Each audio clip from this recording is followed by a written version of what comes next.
All right. Well, now it's 10:06 and time for the Saturday special with Michael Zwerling. Griffin Queener. Yes. May I ask you a personal question? Of course. Are you starting to feel old? You see some young people in the studio here, right? Yes. And you're a young person. Are you feeling like you're being displaced and getting older? Yeah, I think so. But that's mostly just because of my body. I just wake up and all of my bones crack now. And there's something wrong with this picture. You're obviously not taking our products. Obviously. You know what? You need to see Dave there. in the cave. You need You're to go right. see him. I right? do. By the way, where is he? Is he in the cave?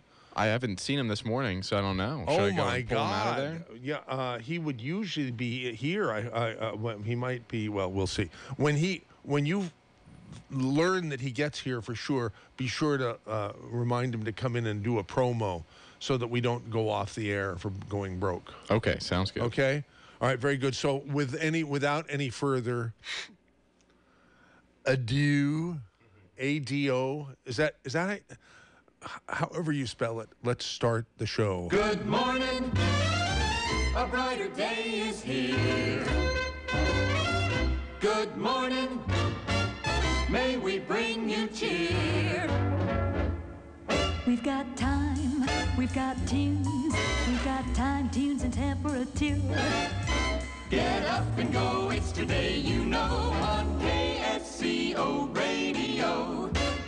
Well, the Saturday special is again on the air. Welcome, everybody, to your favorite radio station and your favorite show within the favorite radio station, Saturday special. MZ here reminding you that you shouldn't do anything else between now and noon except listen to this program. And if you feel like participating, give us a call at 479-1080 in area 831. But have a good time no matter what you do. Good morning, now stay right here on KSCO Radio.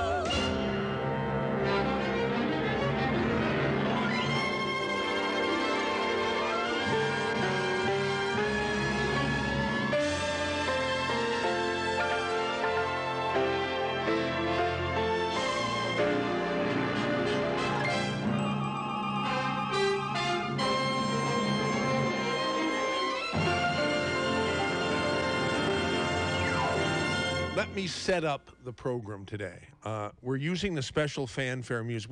We use that every once in a while, but when it's a special Saturday special, and today definitely qualifies because, well, let me set it up, okay?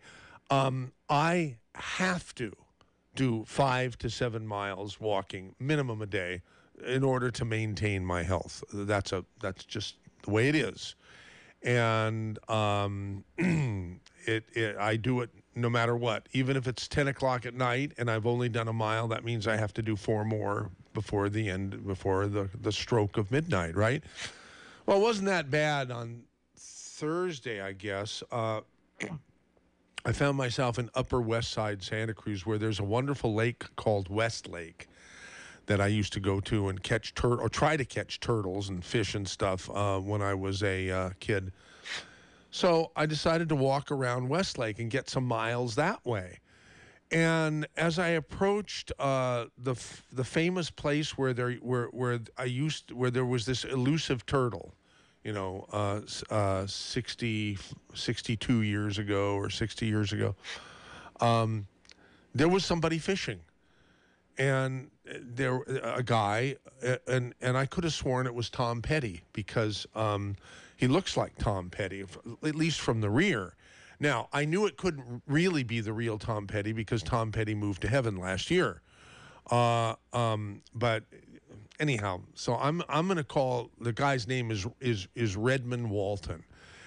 Oh, wait a second here. Now your mic. Now you can say hello. Beautiful. Hello.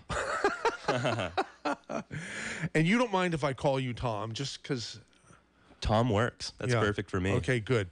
And so we and I'll call him Redmond. Anyhow, Redmond and I started talking along with a friend of his, a young woman friend, whose name is Alale. Alale. That's right. It was a name that she said. I said, "Oh, that's nice," and peculiar, I can't pronounce it. Yeah. So I'm happy you did. Mm-hmm. Anyhow, we just started talking, and they're younger people, and we know that there's not much, but there's something wrong with your favorite radio station. That's not, and it's that there's too many old farts, not enough younger people, talking on the talk radio. So after talking, I asked Redmond, I said, what are you doing Saturday between 10 and noon? He says, well, I'm available. What are you thinking? I said, well, how about being on the radio to talk, to give us a young person's perspective? You're 22, I think you said, right? 22, yep. You got it. Okay. And so we set it up, and my heart got, there was a big anvil on my head and heart and everything, because I didn't know what I was going to do for the Saturday special. Absolutely. Yeah. And so then about, I don't know, 3-4 o'clock on Thursday, I knew. So that was one less thing I had to worry about. Okay. So I get a text this morning when I'm having blood drawn. Are we still on for 9:45 at the station? I said, absolutely. Can I bring a buddy who's real hilarious? I said, absolutely. So, hello, hilarious buddy named Brian. How you doing? I'm well. Wait a second. You'd think I'd just brand new to this because I didn't have your mic on. Now, say it again. Good morning. My name's Brian. Okay, now you have been. I've put you on the spot because your friend has described you as an hilarious buddy. So that really puts you on the spot. So and I understand that, and I love to put people on the spot. So whether or not you are hilarious, I'm happy that you're here because you're definitely a young person. Are you younger than Redmond? Well, let's see. What's your birthday again, Redmond? May 9th. May 9th. 97. That's my half birthday. Oh, great. I'm November 9th, yeah. That means that your birthday is my half birthday. Correct. Wow. That's yeah. amazing. Yeah, it's just that strange things happen. And it's funny that this you world. made the reference to Tom Petty, Yeah. because I was at a restaurant opening maybe 2 weeks ago, and the bassist for Tom Petty, I can't remember the name right now, he was playing live at this restaurant opening, this Where? soft opening. Southern California? Southern California, down in San Diego. Uh-huh. And yeah, there's amazing photos of him on stage playing with Tom Petty and the Heartbreakers, and now he just plays soft restaurant openings down in San Diego. Wow, I'll be darned. Anyhow, so I guess I could ask you sort of a version of the question I asked Griffin Queener earlier. I can ask both you guys. What's it like to be young these days? Because it seems like a brain dead question probably, but I think I'm really interested in what. Totally. Yeah, to be young these days, it's overwhelming. I mean, with the social media that you have access to, with the news publications that are coming out every day, there's just this influx of information.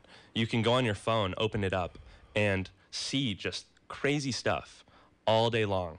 Every time you refresh the button, there's something new. So, I mean, aside from that, it's still beautiful being young, being able to wake up in the morning, feel good. But with this new access to technology, life has rapidly changed, I think, from generations that have come. For the better or for the worse? Generally better, yeah. Generally better. More entertaining. You don't have to read a book in the dark. One of the first things I said to you was, you guys know what radio is? And you looked at me sort of like, what kind of a question is that? Yeah. And the reason I asked you that, I could tell, you hadn't told me your age yet, but I could tell you were a young person. So when I got into this business officially, nearly about 28 and a half years ago, and before that I was, just a student of radio. Mm-hmm. But back in 1991 when I acquired KSCO, it was, if a person, and I was like 38 years old, I think then, if you were 30 years old or younger, no one had ever even heard of AM radio, and now, I mean, you've grown up with mobile technology and everything, right? And so that's why I was wondering if you'd ever even heard of radio at all, FM or AM. Totally. Yeah, Definitely. because everybody of your generation is used to streaming. you know, Yeah. what at radio? What does that mean? Well, Totally. I think in our age range, podcasts have really increased in frequency. So you find, no pun intended, you find that a lot more often. So I don't know. Do you listen to podcasts? Absolutely. There yeah. you go. With your iPhone, you can download a podcast app and go on and listen to information about literally any topic. You could start one about surfing and then go on to one about politics, then go on to one about the weather. So there's just a huge variability of the podcasts available. Right. Yeah, And I I guess don't you think could say it's it's the that new different from radio. Well, radio, we yeah. call ours podcasts too. Our archived Okay. shows. We call them podcasts. Okay. Oh, okay. And we were one of the first radio stations in the world to have their own website. Not that it was any good back then in 1994. And people have told it's hard to get a really good website that pleases everybody, right? But we have a fine guy in charge of digital operations for KSCO and ZBS, which is, I wouldn't call it a parent company, but it's a similarly owned company, and they work symbiotically together. Okay, wait, is that with you guys? That's Yeah, work? yeah, Okay. ZBS, not CBS, but ZBS. Z ZBS. is my name, Zwerling. And so we have a ZBS radio network that has for the last, since September 15th, 1996. So what is that? That's going on 23 years now. Every day at 12 noon Pacific time, the ZBS radio network has produced a program here in our bomb shelter at KSCO. I'll show you that later. Where So there's actually a proper bomb. there is a bomb shelter. Oh, Yeah, I back thought you were saying when this I room was is the bomb shelter. when I was growing up in the 50s, there was a lot of worry about nuclear, activity, and so bomb Naturally. shelters were a big deal, and the federal government actually paid to put in a bomb shelter here at the local radio station. I obviously didn't own it then, nor Free did, man cave. That's great. Yeah. yeah, it's great.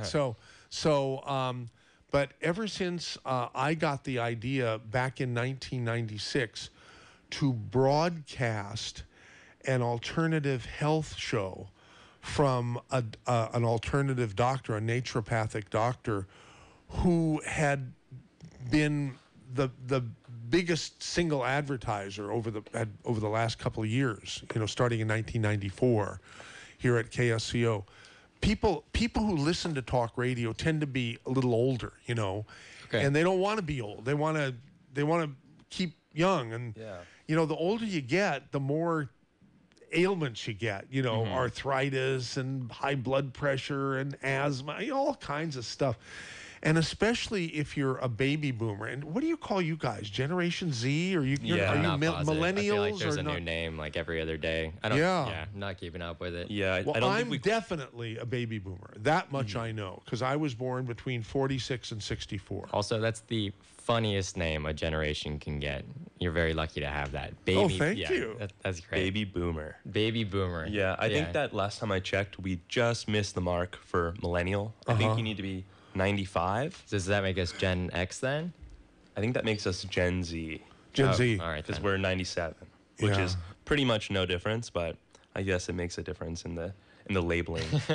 Yeah, we're pretty close to that border there. Yeah. Well, demographics are really important in the world economies, Absolutely. because it determines how people are advertised to.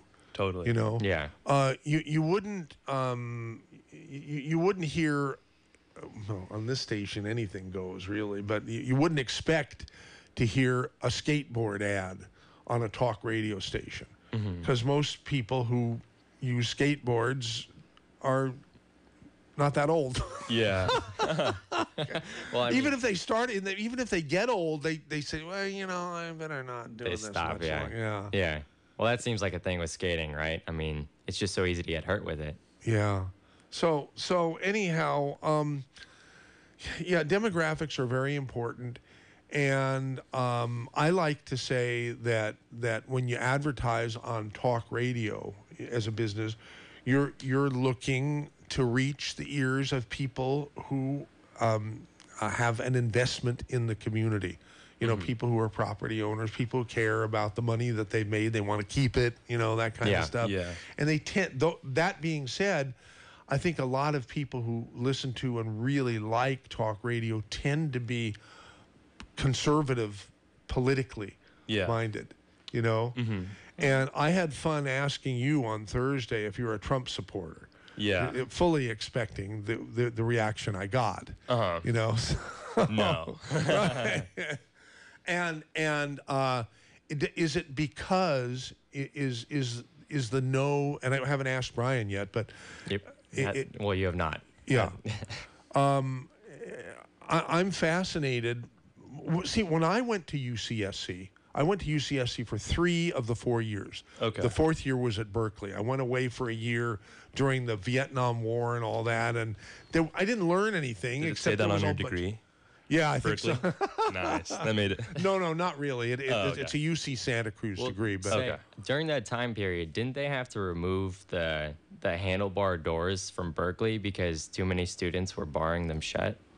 wow, I don't remember that, but Yeah. I'm sure you're right. Yeah, you can walk around the campus and you see these 2 little holes where the old door handles used to be, but they took all of them out and replaced them because you couldn't have that. Too many students were just blocking off buildings. What I remember is going through Sproul Plaza and sneezing and coughing because the sycamore tree leaves had residue of tear gas. Oh, gosh. Because they had sprayed tear gas to get the activists, to get them to spread out and get away. You weren't at those rallies, though. I wasn't really because I was too stuck on the radio. I was at the student radio station, and everybody, the schedule was filled up, and I wanted to have my own show so badly, but there just wasn't any space yet. So I would hang around, and when they were having these big national news type demonstrations and rallies and things, to protest the Vietnam War, I was certainly against it, like every other student. But I wasn't an activist out demonstrating because I'd rather be at the radio station where, hearing the news and then Yeah, I get that. putting it out. So were you interested at the time in starting like a political talk show? No, not so much. Just interested in being in radio, no matter what it was. Okay. And up there weren't many talk shows on KALX FM 90.7. I think they still have that station, if I'm not mistaken, at the University of California, Berkeley's student-run radio station. They have one here in Santa Cruz called KZSC. Yeah. Yeah, I don't know how often you guys have listened to that over your time. I had a housemate that was a DJ on the show, and she had her own music arrangement that she would have play every week, probably for an hour. So I would listen in and listen to her music, but. Well, I was always interested in talk radio since probably the early 60s when it first became popular. There's a big station called KGO in San Francisco. It's still there. It's not nearly as popular now. I honestly think we're more popular at KSCO than KGO, and they're a much more powerful station. Wow. But Why do you think that is? Well, because they're corporate owned and corporate owned and operated, by suits who don't know anything from anything. So it's like being on a record label kind of thing if you're a musician. Probably. Well, Do they tell them what to talk about? absolutely. They just hand them a script kind of thing? It's not that bad, I don't think, but it's corporate run. And 99.999% of the talk radio stations in the country and in the world are probably corporate run. Okay. I mean, I have a corporation and that holds the license for this station, but no one would call it a corporate run station. It's about as corporate as you can be, because nobody tells anybody what to say or what not to say here. Well, we tell people not to use swear words. Yeah, you did say that. Yeah, so, you did. but, instead of, blank you could say bleep you, and people know what you're saying. And we don't have to bleep that out, or at least so far we haven't been shut down for not using bleep instead of Civil word. In any case, so I was always interested in talk radio more than music radio, but I liked all the music of the time, and our elders that I mean, someone's calling to go on the show here. So, great. But the elder parents, you know, a lot of would say, this isn't music that you guys listen to, and that's exactly what I feel. I don't think there's been any music produced in the last 30 years or more. What do you mean? What you guys think is music, or what your and I don't know about you guys specifically, but your generation thinks is good music, I think is dog bleep. I really do. You know? I disagree with that. I think that's probably a sentiment that's been shared throughout history. Totally, I absolutely. Think that, you know, like as generations change, I think there's like a classic and natural, you know, descent from what the next generation is going to produce in terms of their social media. You know, social media obviously being a concept not technologically, but I bet you can go back like to the 1400s and some knight is like, oh man, those little peasants these days, the stuff they're putting on, like, it's not music at all. Like, what is that weird little instrument like that they're playing? Like, It's a guitar. Oh, it's a lute. Oh, Lord. I couldn't understand the older people, and now I can, because I feel the same way. Yeah. You know, although I've got, I mean, you guys must like the Beatles, right? Yeah, they're absolutely. great. Oh, they're amazing. Because the Beatles were in my generation, and I get, even my father, who was a musician, I mean, he's not a professional musician, an amateur musician, but boy, he loved to play the piano, and he really appreciated the Beatles. No, they're Okay, fantastic. great. Yeah. Yeah. But, I mean, you know, I think at the end of the day, like, yeah, I get it how people can be like, oh, like some of the subject matter that's sang about in songs is And not you know, even is not singing. is not cool. Yeah, yeah. A lot of it's just rapping. Well, and yeah, talking. but I mean, at the end of the day, I mean, like, I guess there's some talent involved in that. yeah, but I would say, but at the same don't time, see the appeal. like some of these, I think some of these, you know, arts that have come out, and I'll say arts. If you disagree, we can find another word for it, but it's giving a medium to a topic of discussion which has never had, you know, a popular basis for discussion. Like I don't think that the plights and the daily life of like an inner city person, you know, maybe like an inner city minority in this country has ever been expressed through, you know, like a popular medium like it has through some of these It's things. evolved for a reason. Yeah, I would definitely say it's a social evolution. And another beautiful thing, they have stream share applications like Spotify, Amazon Music, Pandora.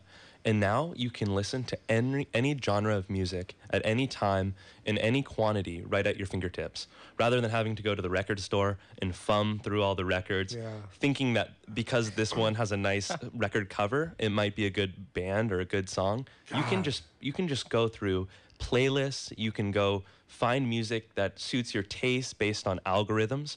So you're right. I think that there is a lot of radio music that is electronically produced, generic, right? They're created by teams rather than by individuals that are musically inclined. Well, not all the time, though. Not all the time. Not all the time. Not all the time. I think now is also a record time where an individual can produce music without a label and disseminate that. Yeah, which I no think is barriers super to cool. entry. Yeah, That is yeah. super cool. Yeah, Totally, definitely. totally. And also, Redmond is a great rapper. I'm going live and just saying that to everyone. If we lay down a beat right now, oh my God, this studio will light on fire. Honestly. Griffin, Hope you guys have do you have a insurance. beat? Hope you guys have insurance here. Okay. I'm sorry.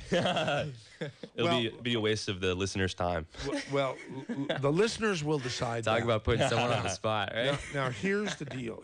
Flashing back to the Beatles for a second. I've told this story on the air before, but I think you guys, since you like the Beatles, will get a kick out of it. We were talking about the demonstrations in Berkeley in 1969. Yeah. And how I wasn't part of them. I was hanging out at the radio station. And it was a good thing that I did because because I wanted to have a show and I wanted to get on the air, right? And I told you there were no slots. Well, everybody wanted to be out witnessing the action firsthand. And so they said, well, let Zwerling run the station. And so I got to run the station then, you know, because nobody else wanted to. And guess who called? Guess who called the student radio station? John Lennon. Yep. Ayo. Way. Yeah. Wow. How did you know that? I just guessed. I don't know. It seemed logical, right? Talking about the God. Beatles, talking about Right. Yeah, John Lennon and Yoko Ono, they both called, and Oh, they wanted gosh. me to put them on the air to make an appeal to the students Oh, okay. and say, no, it was People's Park. The people were arguing, people were demonstrating, obviously about the Vietnam War. They were just upset about everything.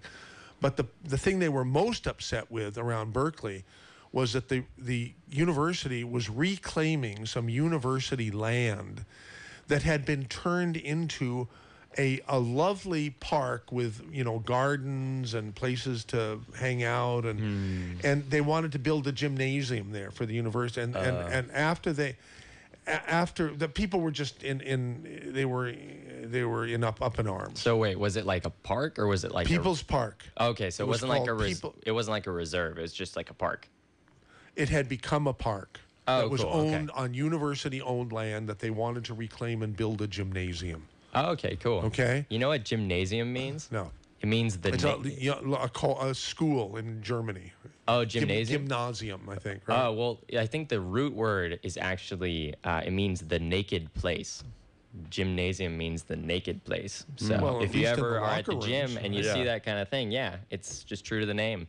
Cool. Yeah, there you go. I think you might have made that up. I didn't. I don't think I did.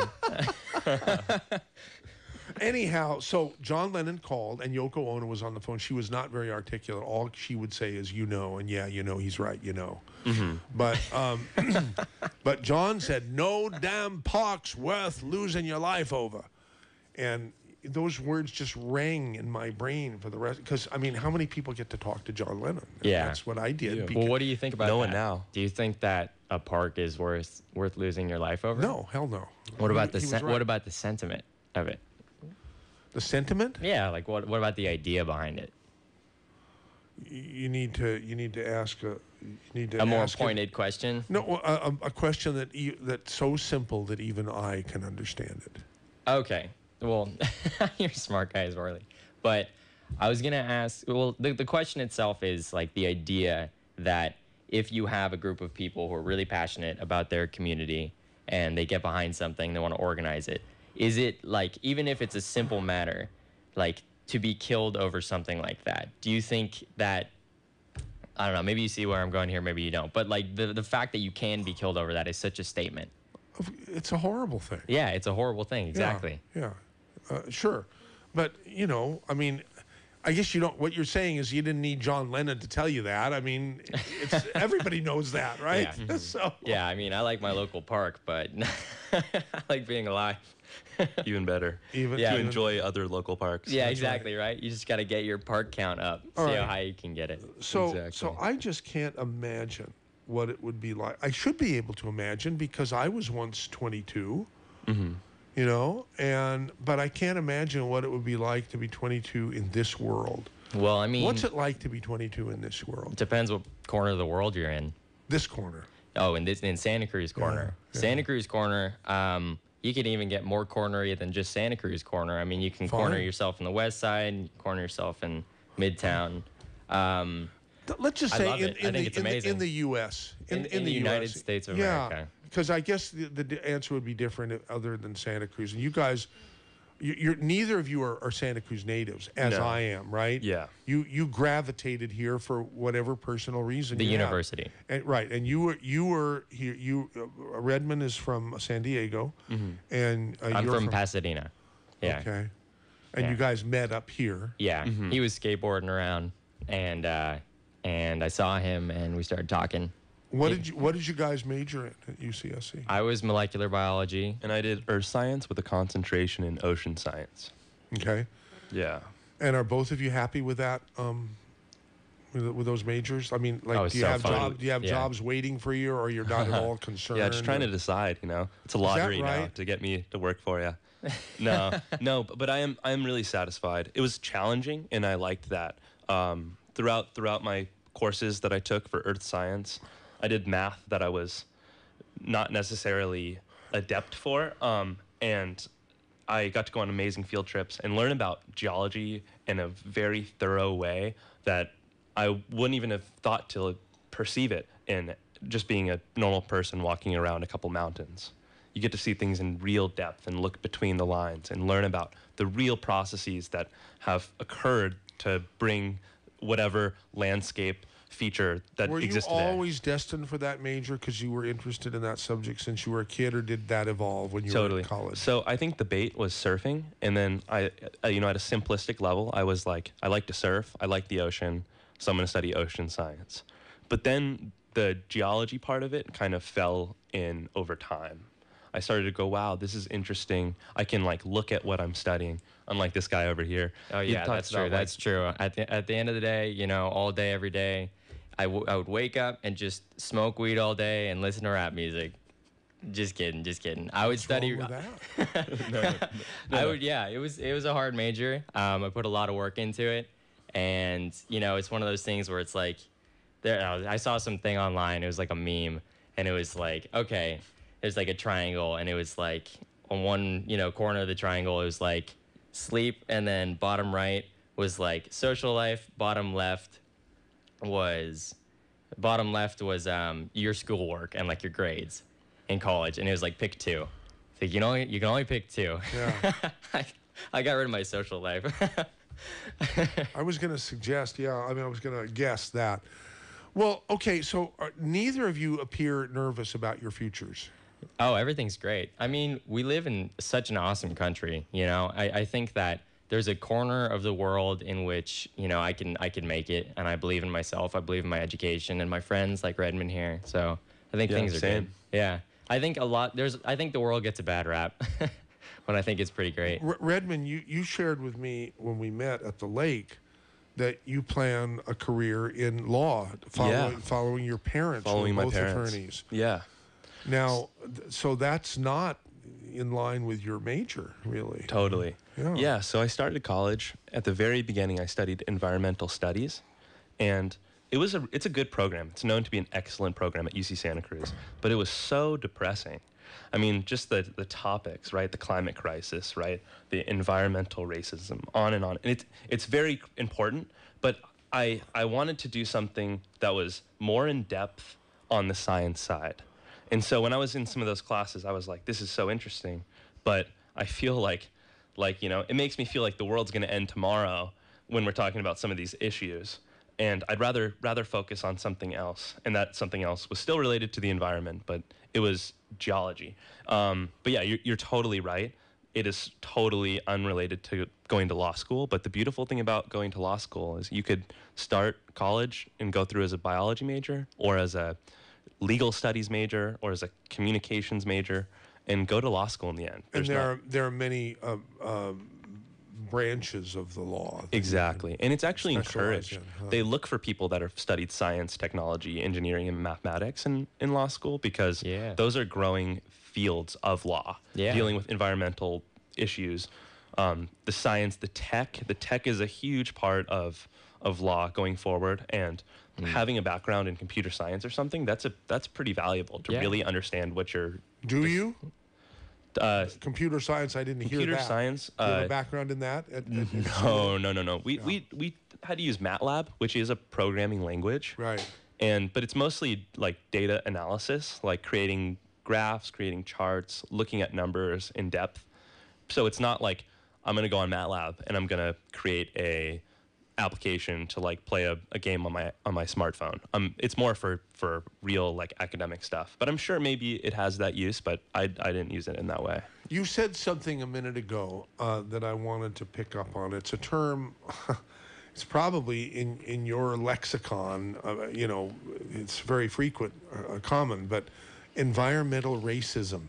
I've never heard that. I've never heard that term before. Yeah, I get that. Yeah. It's a super confusing word. And honestly, it's not specifically my realm of it, so I'm going to try and describe it, and I'll do a bad job, and Redmond will hopefully correct me. Okay. But I'll buttress your... Yeah. So, yeah, that's perfect. So in my conception of it, I think it's the situation beforehand. It's almost like a historical kind of situation where you're more at risk for certain like environmental factors as a result of your ethnicity, as a result of history. So say you're of a certain demographic living in, like some region in the United States. Yeah, And low income usually. yeah, let's say it's low income. Let's say there used to be segregation there. You're stuck in that environment, and as a result of, not too long ago, we had a pretty strong, pretty strong amount of racism in our country. We still have racism in our country, but obviously it was more, part of the actual politics of it, Right. of our country. As a result of that history, you're at a disadvantage as a result. Yeah, as a result of that. Yeah. Because of your ethnicity. Indirectly. So it's kind of like it's like building an apartment complex for low income housing near an industrial park where pollutants are emitted. It's buying really cheap property in a floodplain area and building low income housing. And that ultimately leads to problems, right? People there are cases in Hawaii, cases throughout the Midwest where people have excess amounts of certain toxins in their bodies. I didn't think there was any place left that you could do that. Am I just living in It's a definitely la-la the land? regulations are getting La la better. land. You're definitely right. The regulations are getting better on that, right? They're being more scrupulous about where they put housing, and they do better assessments of the general area.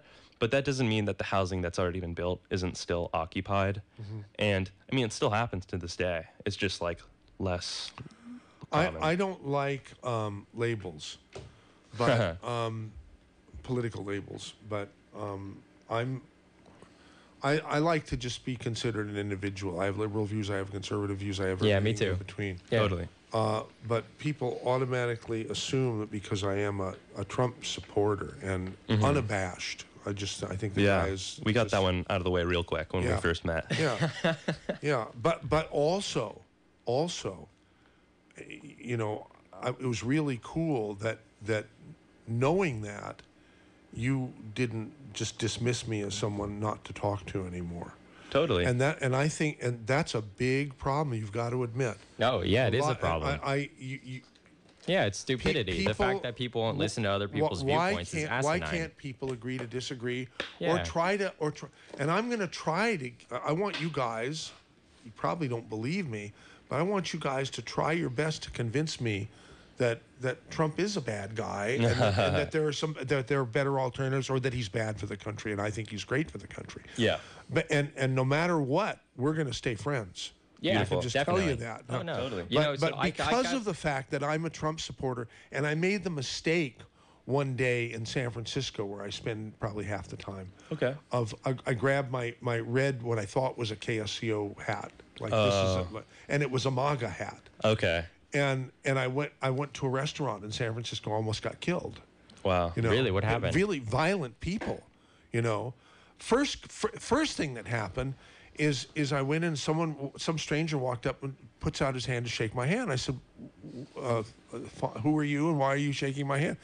Because I admire your courage. My courage? What's that about? Well, your hat. And I looked at the hat. Oh my God, it's not a KSCO hat, it's a MAGA hat. Wait, what's Yeah, wait. Make America Great Again. Oh, okay, Yeah, cool. yeah. Got it, yeah. Yeah. And so it was a mistake. He's talking about manga, I tried to buy a Make America Great Again hat here in Santa Cruz. It was impossible. I tried to buy one in San Francisco. It was impossible. The only like reason in a I have store. one is because a listener to this program felt sorry for me Sent and you one? had an extra one, and she brought it down and gave Oh, it you to got me. a cold head. Okay. Yeah. Yeah. Like, oh, you poor guy. You got a lot of sunburn lately. just got back from Utah. She knew that I really wanted one. Yeah. You Yeah, I know? get that. Well, you And can so- get online and buy them. Yeah, it's true. You're right, and I do buy stuff online. But I don't you think don't you think it's strange that it's impossible to find a place that has the balls to sell such a thing in Santa Cruz or in San Francisco? No, if I go to parts of Mississippi, I think it'd be pretty hard to find a Bernie sticker. Yeah. I think it's just a different environment. Yeah. I think it's just a matter of where you end up. Okay, but if you imported your own Bernie sticker and wore it, or put it on your car, or I think whatever, you would get flack. But would it be violent flack, horrible flack? Would it be scary? Probably Did you in some feel places. True violence? Were Yeah. you actually physically threatened? Yes. Yeah. Now, that's too now the bad. guy, At that- the on guy. that day? Now, here, I'll sorry. I'll finish the story here because it's Yeah, real. yeah. I've told this half a dozen times on the Okay. radio because I was scarred for life, from this episode. I walked in, someone shook my hand, and I realized that I was wearing the wrong hat. Then I was amazed. I said, why would someone shake my hand? This is San Francisco. You should be upset, because everybody in San Francisco hates Trump, right? Mm-hmm. Then somebody else did the same thing. And I said, well, that's great. I said, you have a lot of courage, and I salute you for wearing that hat. Like I said, it was a mistake. I didn't know that I was doing it. I wasn't making a statement. Yeah. But that's the way it was. That's the way it was received. But then I sat down at the bar. It's a horseshoe-shaped bar. I ordered my soup. I ate my soup, and from across the bar, for the whole time I was drinking. What do you do with soup? You eat it, I guess. Yeah. It was a pretty thick soup. Depends how many crackers you have in it, Yeah. That's all I wanted, and this guy was leering at me, giving me the dirtiest looks. And, it was making me feel a little uncomfortable, but I did my best to just look at my soup or look around at not him. Yeah. But then when I got the bill and I paid it and got up and left, he came after me. This guy came after me, and he was yelling and screaming and using profanity, calling me a effing, a-hole and all that. Yeah. How dare you wear a hat like that at a nice restaurant like this? You ought to be ashamed of yourself. I'm a veteran. I said, thank you for your service, which I say to all veterans. Mm-hmm. Yeah. And then he got really, really mad. He didn't touch me, but he came, I would say, a micron from my nose with his face. And this guy is half again my size. He was really, really upset. Yeah. Just because I was a Trump supporter that had the guts or the foolishness, whatever it is, to display that in San Francisco. Okay. So that's and a lot of people. We have Rush Limbaugh on this station. That's the only syndicate. Well, we have a George Norrie at night, but everything else we produce here. Okay. There are more characters per square inch in Santa Cruz, California than any place on the planet, in my opinion. Yeah. And the radio station is located here, so we might as well take advantage and put some of those characters on the air and create some unique programming. I like it. Yeah. Okay. And so, why am I telling you this? That's just the way we run the radio station. But because Limbaugh, I don't know if you're. I'm sure you've heard of him. But I've listened to him for hundreds of hours. My parents would listen to him every day for like an hour. So I've listened to a lot of. The thing that's amazing about Rush is that even people who can't stand his politics listen to him because he's such an entertainer. No, he's very entertaining. Yeah, he's entertaining. And so we use him at this station as an anchor tenant. I mean, anytime I've ever been recognized by my voice, or I drive a KSCO car and someone said, "Oh, you must be with KSCO." I said, "Yeah, I am." I always ask him, "How did you discover us?" And I was spinning the dial and I came across Rush, and then I left it there. And you guys do a lot of neat stuff that serves the community, which is true. Yeah. I mean, I would challenge you guys or anybody to come up with a subject or a topic of a radio show that we don't have a regular show of every week. And you talk about surfing? They do. Yeah. They really talk about surfing, actually. There you go. Yeah. And so, although I heard a vicious rumor. I could have picked something more obscure. I heard a vicious rumor just last night that our surfing show. I gotta check this out. So I'm not gonna promote the rumor here. Oh, now I really want to hear it. Huh? Oh, I want to know real bad now. Well, we might have a place for a surfer guy, but I don't want to say that ahead of time because our surfer guy is the greatest, and I just heard maybe it was a misunderstanding or maybe, But anyhow, so it's exciting. Yeah. Anyhow. All right, I'll do it. All right, if you insist. I want the station to be a voice for everybody. Yeah, good. Okay, and nice. it is a voice for everybody.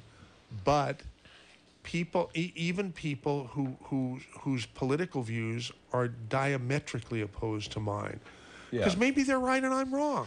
Yeah. Let's just listen. Let's have a civil discussion. Yeah, let's do it. Well, so here's the thing. So you say diametrically opposed to yours, but then you had also said that your viewpoints don't exactly align with the party. And I think that's a big problem in our country is if your personal views just happen out of the grace of the randomness of the universe to align with every single tenet of your political party, you're probably sacrificing some form of your own morality. Like, why would that just happen to be a thing? Hell yes. That just doesn't make any sense. You're a lemming. You're not an individual. It doesn't. Totally. Yeah, that's illogical to begin with. So Yeah. I'm saying that to anyone. I'm saying that to anyone. I don't mind if you're liberal off the books or Okay, you're well, conservative off the books. If you there's just happen such to a align with everything, I pathological don't know, or hatred. make your own party. They have a name for the disease. Trump derangement syndrome. You've heard that. Yeah. Never. Okay. I don't know what that I've is. heard that. What does that Okay. mean? Well, a lot of people have it. It has a Is that when you, pathological effect on when you them. got a crazy comb over? The Trump derangement syndrome. It's just people. They have such vicious hatred for Trump Oh, okay. that anybody who says anything nice about Trump is the enemy, and Yeah. doesn't Yeah, I have think that's does foolish. not I have think the it's right foolish. does not have the right to breathe air. Totally. You That's shouldn't. not cool. Yeah. Yeah, you shouldn't limit somebody else's free speech Yeah, because you definitely. dissent with their political beliefs. But Do you see it happening all over the place? I do. yeah, Especially when they yeah. the Yep. few times they try to have conservative speakers on campus at Berkeley or here, yeah, they're shouted down. Yeah, they're that's not true. allowed I mean, to talk. yeah, the and Republican sometimes they're community doesn't get canceled that much. altogether, and the university says, "Hey, it's going to be too expensive to hire extra police, security in and people just- to come and keep the peace." Yeah, Totally. I think you would probably find that stuff in other regions, just on the opposite end of things. I think you probably could find that. But that's not to say it isn't a problem, because I do think it is a problem. Huge problem, Yeah. I think. I think it is. Yeah. People can't be civil with each other, and that's the biggest problem. Yeah, I That's think what could lead to a civil war. yeah. Well, nowadays it seems like it goes behind or even beyond political differences. It's almost like differences of morality, right? There are issues that are there's such a dichotomy of the beliefs that two different people have that it's not just like simple politics. It's like people just truly fundamentally disagree in their heart what the solution to a certain issue is, like abortion or something, where people think that one is Yeah, it's a one big is one. killing a baby and then the other is empowering a woman, giving her the chance to or like go stopping on with her life. themselves Yeah, from so- dividing. yeah. And that's a fundamental difference. And I respect both opinions in terms of that too. I think the problem is there's a lack of respect for both sides of things looking at See, it. I would never get someone from a differing perspective who is an intolerant person to even appear on the radio, because they wouldn't demean themselves. Yeah. How's that? Could you explain that a little further? Yeah. Here's a quick. I'll tell this as quickly as I can. Okay. I don't know. Maybe 10 or 12 years ago, I was walking in San Francisco, and I like to hike up, steps and go up to the top of the mountain and all that. There's this place called Coit Tower, and I parked at the bottom, walked all the way up to the steps, and along the way, I met someone who in the neighborhood on the steps. So you got to go up or down the steps to get to these houses. Okay. And this person was talking about his movie that was just about to come out, like in the next week or two. Was it like a big time movie? It was in the theaters, and it was called The Parrots of Telegraph Hill. Okay. Okay, and it's a really neat story. It's a wonderful story about a resident there who became friends with these parrots, these wild parrots who were in the neighborhood, and every one of them had a different personality, and only this guy could get close to him, and the person. Some woman thought it would make a fascinating documentary, so she made it. And during the documentary, they fell in love and got married and all that kind of stuff. So Yeah, it was a great. cute. Yeah. So it sounded like a wonderful movie for me to see. And I said, listen, I'm so fascinated by, I have this radio station in Santa Cruz, and I'd love to have you be a guest on the radio station. He said, sure, I'd love to. That'd be great. So it's good press. we made a tentative appointment, I think, for the next Saturday. It was probably a Wednesday or a Tuesday or something that this happened. Right. And then I got an email that evening, and it said, his guy's name is Mark, and I just pulled up your website, and I see that you have Rush Limbaugh on your radio station, which we do. Yeah. And he says, I think that I cannot, in good conscience, appear on the same station that carries Rush Limbaugh. That's hilarious. That's so ridiculous. People who have dissenting opinions. It's so commonplace, Yeah, it's Brian. so That's what you say. It's ridiculous. Yeah, it is commonplace. But again, I think it's probably both sides. I don't think it's just like one party happens to be super intolerant of the other, and the other is just completely accepting of it. I think that there's like. And I think that there is, generally that notion, again, across the United States, and we get lost in our little corner of the world, like we talked about in Santa Cruz. Let me ask you guys something. Not to excuse it, again. Yeah, thank you. But just as a reminder. Okay, good. Yeah. After we made our appointment for you to come on the show today, Yeah. did you go home and Google KSCO and Google me? Or did you do any research at all, or did you just... So I looked up the address first to figure out where I'm going. Right. And I clicked on one of your episodes, one of your prior podcasts, and listened probably for the Saturday special? I think so, yes. Or just want some I think other a shows Saturday just- special probably Yeah. a couple weeks ago. I thought I was gonna get roasted when I come in here because he tells me this when I come in. He Yeah, goes, he's like, I sit down and he's like, hey, so I went on the podcast and I checked out one of the shows, and the show started, and he goes to the guest, he goes, hey, do you have a brain? And then the guy goes, yeah. And then you go, do you think with it? And I was like, I'm gonna get roasted today. Yeah, we're like, I did think, Griffin Queener. I don't remember that. Is that something I said? Is that true, Griffin? I mean, Is it that sounds true? like you. Yeah. I ask off-the-wall questions with my personal questions and stuff at the beginning of the show typically, but I don't remember that. I think I do. 'Cause that's an insulting question to ask somebody if they have a brain. I don't think it was. I think it was in I think it's funny. connection to a larger, broader topic. But like I said, I was on my way to dinner, and it was like a 4-minute stint that I listened. So I just got the part where you were interrogating somebody about their anatomy. Did you major in biology? Speaking of which, what was your major again? It was an individual major that I got to.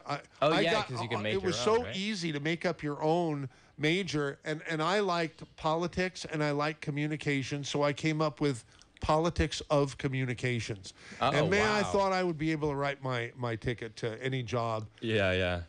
Wrong. A little harder. Yeah. Smoke another one. It just doesn't. It didn't work out that way at all. It was easy to find 3 professors that I smoked dope with to check them all off. Yeah, well, to sponsor me on my individual major. Yeah. Oh, okay. Did you actually smoke dope with 3 of them? Sure. Hell Yeah? yes. Back in the back 60s. in Berkeley in the 60s. Absolutely. No, Was it good stuff? Nah, nothing like now.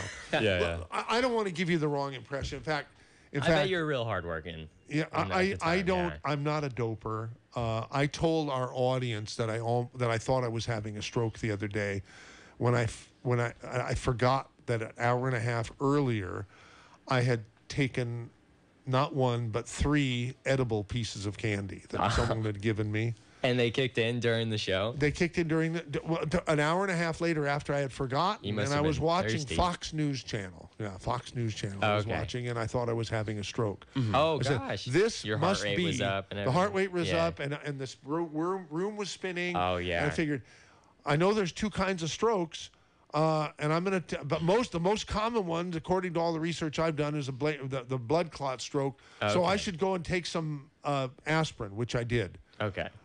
And then after I took the aspirin, I realized, hey, wait a minute. I only should have taken 1 of those candies, but I took 3 because I remember the last thing the guy said to me is, there's hardly any THC. 5 today and a low of 59 this evening, with the rest of the week in the mid to high 70s. And it is now 11:06 and time to return to the Saturday special with Michael Zwerling. Griffin Queener. Guess who showed up? Is it Dave? It's Dave Michaels. Oh my gosh. The namesake of the Dave Cave. Or is Dave Cave the namesake of Dave Michaels? I'm not sure how it works. Dave Michaels. Hey, MZ, Tell how us are about, I'm good. Tell us about, I was just telling the guys here how this unique in the whole world radio station is here. And it's because of what you do in the Dave Cave. Well, yes, and it's mainly because of the people who support us by purchasing the products that we sell, and they definitely feel better, and that's the reason why it's they better buy for their health. And we can't prove You that guys they have never live tried long. any of this stuff? You've never heard of longevity? You're too young. They're too young to have tried this stuff, right? Their mics are not on either. Yeah, they're His is not on. Oh, sorry. Thank you. There we go. Thank you. There's a lot of mics in Thank you. Okay, so yeah, if you guys have never tried this stuff, I mean, you're probably still pretty young, but once you get to a certain age, you get more aches and pains, and the products that we sell are mainly mineral supplements, vitamins and minerals, but mainly minerals. And once people try that, man, it is amazing how they feel again. I'd love to try that. Maybe Sounds I'll never great, feel yeah. pain. I'll just Yeah. start taking them now. It'll be prophylaxis have a- for we do- problems That's the down best the line. plan, actually. Is to Part take of our line is CBD products, right, We do Dave? have We have CBD. Oh, relaxing. Do we sell much of that, or We don't, and for what's several your reasons. theory? Yeah. What about? For several reasons, we don't sell them out there. But and if we did, I wouldn't advertise them on the airwave, on the federal airwaves. I don't think that they would take too kindly to that. Is that for sure? Or we just? Guessing. It's the FCC releases blogs, right? So they Yeah. release updates every week or so, and it's in there. They address that issue. Oh, Yeah. okay. Well, So if we did have them, I wouldn't advertise them, but we don't. So Yeah. No. Yeah. So take that. Take put, that. Put that in your pipe and smoke it, Yeah. right? So. So I'll be out there at the Dave Cave MZ. Anybody who wants to stop by, we have fantastic deals: Tangy Tangerine, OsteoFX, Glucogel, Arthrodex for your pets. We've got it all out there. Fantastic. Okay. Thank you, Dave All Michael. right, I'll see you guys later. Yeah, thank hey, you. Flight nice to meet 1080, you. we're going to have Doc Wallach on next week. The week after next. The week after next. Yes. So if you have any questions, he's going to be here live and in person. he's going to be live and in person. And Yes. he's going to be recording podcasts for you We're and going to videos. be doing a lot of recording, and we're going to be working him like he's going to wish he had never come. Okay, but he's talking about the founder of the company, Whoa. of the vitamin company. Hey, cool. Okay. And the guy whose radio show we've been producing, a 1-hour radio show every weekday from 12 noon to 1 p.m. ever since September 15th, 1996, since before Wow. you were born. Before we And were me born. too. And you Yeah. too, yeah. Wow, that's cool. Isn't that something? Yeah, That is no, amazing. So that's how Doc have Wallach, and vitamins there's- changed there's over no- time? Have your guys' Well, vitamins changed? everybody has More CBD? Just kidding. FTC. There's so many FCC. there's so many vitamins, but no one's vitamins are like Doc Wallach's, and no one has a personal background like Doc Wallach. He's amazing to listen to, no matter how old you are. Oh, nice. Okay. Yeah. So in any case, and so he's on our station every day, actually. Oh, cool. We haven't. Did we do the hour 2 intro? I don't think we did. Not yet. Okay, 3, 2, 1. Oh, hello, darling. I hate to hang up on you, but I'm sorry, baby, but I have to go. It's time for that wonderful record show. I'd love to visit, but you'll have to call back. KSCO has the inside track. We do have 2 authentic young people here on KSCO. For the next- Cryogenically frozen right here. I'm only my sorry, head. baby, but I really gotta go to KSCO Radio. Bye. Okay, we will take phone calls during this hour. It's 10 almost 11 past 11. And we have Colonel Terry and Nick and Mike already on hold. Colonel Terry. Nick, it looks like you want to talk about fishing. I know this whole thing started because of fishing, but I don't want to get sidetracked. I want to talk about what the perceptions of the world we live in, from a younger person's perspective. And you might want to have some questions for them, but I don't want the show hijacked. Well, Zwerling, can I ask for a little favor? Please. Could we actually talk about fishing for just a brief period Okay. of time? Because, I talk way more about politics than I do about fishing. Okay, talk and, about fishing. I don't know anything about fishing. Listen, Redmond was I want explaining to please fishing. young people and get you talking to your other young people and telling them about Yeah. KSCO. I'll do anything you say. We can do fishing for the rest of the show if you Maybe want. just like maybe a couple Maybe fishing for minutes. a minute. Yeah, not enough to catch a fish. Do it. Okay, all right. So Redmond was telling me yesterday that there are two kinds of fish. There are two kinds of fish. There are either dinkers or hogs. And if you catch a little one, it's a dinker. And if you catch a big one, then it's a hog. Or a lunker. A lunker I is a didn't know large about this. fish, or a hog, or a pig, and then a dinker is a small fish. So you'll see people go out and fish on a boat, particularly freshwater.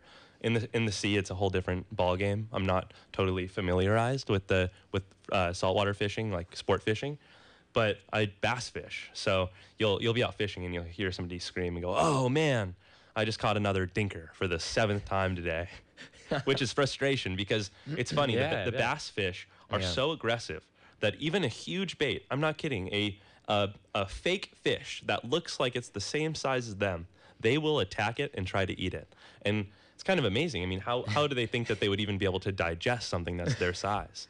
But they'll go for it. And you get that thing on your line and pull it in, and oftentimes it's another 1 pound dinker, but sometimes you get lucky and it's a big, couple feet long, 8-9 pound hog or a lunker. Yeah. Okay. Thank you very much. That was Fishing Minute with Redmond and Brian. Tune in next week. We really appreciate it. Buy some Seriously, vitamins. We should do that. That just increased your fishing vernacular.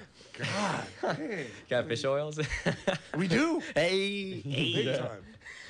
I knew All it. righty. I love fish oils. So let's see here. What didn't I let evolve last time? 2 or 3 minutes, 5 minutes, 10 minutes, whatever you guys want to do. You're going to proclaim your vision of the world. Do you want to go first, or do you want me to start? Yeah, I'll go ahead and I'll start. Yeah, Okay. that's What is fine. your vision of the world, Brian? Okay, well, I think Supplement. Yeah. I have not met a single person that likes the two-party system. Do you like the two-party system? No. It seems like there's just that's like an intrinsic thing that most everyone can come across and just Yeah. enjoy the fact Thank that you we for dislike asking the that two-party question system. Yeah. that I decided that I had to ponder somewhat. Yeah, there you go. And I think most people can agree on that. So I think it's kind of annoying that we're shoveled into these two different camps. But, in terms of my political views, I'm not a Trump supporter. And personally, I think it's ridiculous to get too angry about politics. I think it's just a waste of your heart rate and your blood pressure and your other vital signs. I think, just cast your vote. You could talk to people about it, but people who get angry and upset are just, they're just not taking the best view on it, because at the end of the day, you're going to get one vote unless you're super good at forging your identity, in which case you could put in probably like three or four votes. I don't know. Yeah. But But yeah, I think don't know about that. you need to consider that politics affect different people differently, right? So if you're a rich person in an affluent area, you're less likely to be impacted by policies. I don't know about that, Ribbon. That could impact somebody in a low-income area. They say politics are personal, and that often is the case for somebody who comes from a low-income area, a person that is person of color. So it varies who you Yeah, I are and get how politics affect you Yeah, it's in relative, your local relative. area. If you can't afford health insurance and there's a possibility that a state-run health insurance program, a universal healthcare program, could come across as a viable option for healthcare down the line, you might be an advocate for that because you, at this point in time, don't have health insurance. So like I said, if you have a private program, you have enough money that you don't need to worry about some of these things, you might not be as inclined to be focused on it, but... Well, yeah, but okay, so you said that just like because you are a wealthy person that you are less impacted by political People are all functionings. But at the same impacted. time, what Everybody's impacted. Well, yeah, but what if whatever you became rich off of just became illegal? You're not rich anymore. And you're True. gonna fight like a dog to get that Definitely. not made illegal. I don't know. We're talking And hypotheticals. the people but that have that kind of problem are usually a little bit more influential and have a little bit more of a voice in their ability to discuss those issues than somebody who's in a low-income area. Yeah, that's true. But going on to the main point, just to talk about why a progressive like me supports progressive politics. I think it kind of fundamentally stems from this, not necessarily failure, but the shortcoming in the system that we have right now. In the last 30 years, we've had, when adjusted for inflation, housing prices have raised like 250%, right? The cost of college has gone up significantly, even when you adjust for inflation. The price of healthcare has gone up significantly. But all the while, there has been a very, very, very small increase in wages. So you have to pay more for out of pocket for all these necessary things, housing, education, and to have decent health insurance. But there aren't the wages to buttress that extra cost that you have to spend every month on these necessities. So people are really focused now on that. Plus we have, an environmental crisis that needs to be addressed. So people want immediate action, right? There are millions of Americans that are uninsured, millions of Americans that can barely afford to make rent for the next month, can't afford an emergency cost, and we want something done. And so that's kind of like the rudiments of this progressive policy platform, and it goes into more depth. But generally, we live in the richest country in the world, and not all of our people are getting taken care of, and there's massive income inequality, and it's only growing. So there's a lot of rich people that are filthy rich and can spend money on PACs to influence elections, and then there are people that can't even afford to donate money to your local politician, right? And so they have a very small influence in our society, and they also struggle to make ends meet. So we're just looking to level the playing field a little bit, not redistribute the wealth, make sure that we address these fundamental environmental issues, right? And going on to the point of Trump, right? We're seeing that there's these deregulations of industry on environmental issues, right? Which might be good for business, but in the long term, we want business to thrive for years to come. We want our local rivers and our local air to be clean. So we want to advocate for these really important issues that are impacting the nation now. We want them to be addressed now. And I tend to agree with them. What's wrong with that? Yeah, exactly. Yeah. I think Okay. it's Do you have? natural stance Is to there hold. any candidate that you think addresses those issues properly? Yeah. So a couple, right? There's some that I'm less of an advocate for, but I particularly like Elizabeth Warren, right? I think that Andrew Yang coming across with the universal basic income policy is a very intriguing, right? And he makes a lot of good points that even if you are conservative and listening to this and you haven't checked out Andrew Yang's ideas, they might resonate with you. They actually kind of fall a little bit more in the libertarian spectrum. But so yeah, my number one is Elizabeth Warren. I like Andrew Yang a lot. I find Pete Buttigieg to be interesting, and a lot of other very decent candidates with excellent backgrounds that are qualified to be president of the United States, I think. Okay.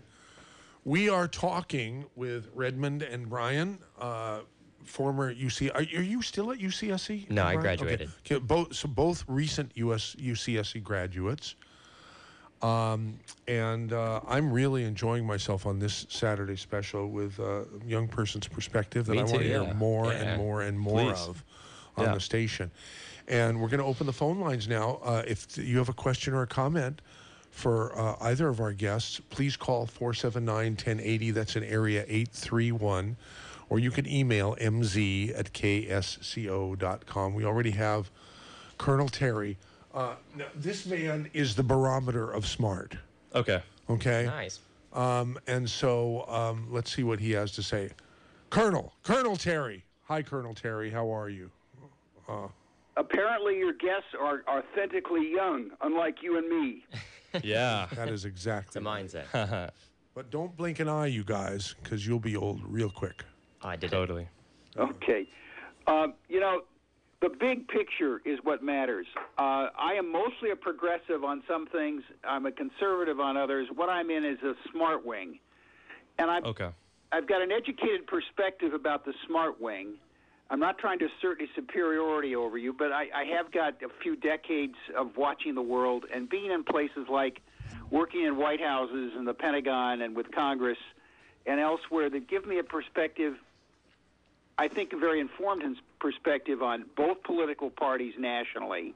Okay. And I observed them. I worked also with Ralph Nader during my youthful idealism. And I still care about the good guys and girls winning. I care about justice. Okay. And in many respects, Trump is a threat to justice in some ways, but so are the extreme left-wing open immigration sanctuary city advocates, that the entire world should get to come here. Mm-hmm. And somehow the American economy and the American taxpayers, mostly in the middle class, should pay for all of it. Those are unjust extremes. And fundamentally, I'm neither a left-wing lunatic for open immigration and socialism, and I'm not a right-wing ridiculous person who would deny a raped 14-year-old girl her right to terminate a pregnancy because I'm clinging to some religious approach that fundamentally has been proven intellectually invalid 300 years ago. Yeah. Which you probably learned at UCSC. And the tragedy of both our left and right wings are they fail to recognize accurately the logical, factual consequences of their policy preferences. The left-wing policy preference of open immigration, as is pointed out in a number of books, including the book Adios America, is we'll have the entire world here. Sure, they'd like to be here because they are in societies and political cultures that are less developed, less sophisticated, more corrupt, and more tribal than ours. Mm-hmm. Whether it's Islam you're talking about, or Africa, or Latin America. And we have to recognize the cause of the problems, the consequences of it. Even the Dalai Lama has recognized the causes of poverty and overpopulation. And you can pull this up on YouTube, several places where he's lectured on it. Mr. Compassion, Mr. Wisdom, he says to the third world impoverished, you are impoverished because you have overbred too many people, and you're having more children than your society and your resources, your household, your communities, and your nation states can provide for. But I don't know. I think that statement itself is probably not true. I'm going to disagree with the Dalai Lama in that perspective. I don't think that poverty is, always going to be a result of overpopulation. I think that, and I definitely don't think it's always going to be their fault. I mean, I don't think that collectively as a conscious society decides that it's going to overbreed and then they're like, holy heck, we made a mistake. I think that you see, like, scientifically in these certain regions, you're going to see overpopulation evolving as a result of, say, you have a high infant mortality rate, so you're going to want some more kids to help you work the farm or something like that, And moreover, if you have poor access to, like birth control and stuff like that, you're also going to have some overpopulation as well. Poor access to birth control was inflicted on them by the Catholic Church in Latin America and South America. Mm-hmm. Well, I think the Catholic Church did a good job of getting some birth control. I think that's a good thing, especially in a region with overpopulation. That's a fact of reality. Yeah. That's evidence that's irrevocable. Mm-hmm. So the Catholic Church should provide housing and employment and food and every other thing these people need, that it's caused more people to be produced in those places than the resources can provide for. And the Dalai Lama has made that same observation of fact. We're going to try to get the Dalai Lama on as a guest here on the Saturday special. I'm trying. At least a really good actor, right? No, the real deal. Up? Yeah, friend of mine is his official videographer. So I can get at least a message through the invitation anyhow. So. That'd be pretty cool. I'd love that. Yeah. Yeah. Terry, so here we got to finish up here because we have a couple of other phone calls right now. And have you made your point? I have. What was your point? Smart wing clings to neither extreme. Yeah, I agree. I think okay? I think that is the smartest. Now, who can argue with Colonel Terry? I could. But go ahead. No. Well, let's put him off the phone, and then you can have the advantage. Yeah. I'm only kidding, Terry. But so thanks for calling. All right. And then, do you want to do it right now? now? Sure. Yeah, just real quickly. And I think he does bring up some valid points. Yeah, Mike, hold on. Good 1 second. morning. But there have been essentially no presidential candidates coming on the Democratic Party that have advocated for open borders. that's more of like media propaganda. I'm pretty sure at this point, maybe Beto O'Rourke slipped it. But of the mainstream Democratic candidates, they don't advocate for open borders. I don't think that we should have open borders. I don't think a majority of the Democratic Party advocates for open borders. I think that that's more propaganda that's put out into the media that is a false portrayal of a group of people. And also, the left, the Democratic Party now, when you actually look at it on a political spectrum of the entire world, from really radical left-wing, communism on one side, to radical right-wing fascism on the other, even democratic politics on the radical side in the United States. Alexandria Ocasio-Cortez, which is probably a buzzword here in the studio, she actually falls fairly to the right on the political spectrum. I think that she just hits the center mark. And you look at Canada, Canada's right on the center mark, right? And countries like Switzerland are actually to the left. So her general ideology is not further to the left than the general populace of countries in Europe, right? And we can argue about whether that's a good thing or a bad thing, but just in general, political spectrum-wise, it's actually not the case that we're, advocating for a radical form of socialism. People are just more so advocating for a redistribution of wealth so that the people that are poor are not being left out. Are there people who you're okay with the redistribution of wealth? In fact, you think it's needed, right? Yeah. And you too, Brian? Yes. Okay.